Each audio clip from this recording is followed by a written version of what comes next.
İncikefali Van Gölü'nün tuzlu ve sodalı sularında yaşayan endemik bir balık türü.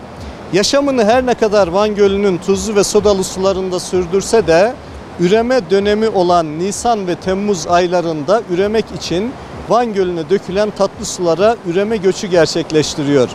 Bu sebepten dolayı yaz aylarında Van Gölü'ne dökülen akarsularda yeterli miktarda su olması hayati bir öneme sahip.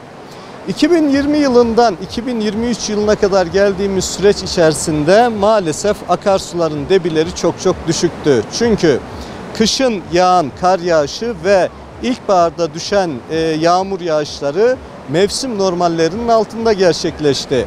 Durum böyle olunca incikefali akarsularda üremek için yeteri miktarda su bulamadı. Fakat bu sene şanslıyız. Akarsuların debileri hiç olmadığı kadar yüksek. Bu çok sevindirici ve mutlu edici bir durum. Bu sene akarsulara gittiğiniz zaman incikefallerinin coşkuyla, heyecanla geçen yıllarda hiç olmadığı bir şekilde akarsulara giriş yaptığını görüyoruz.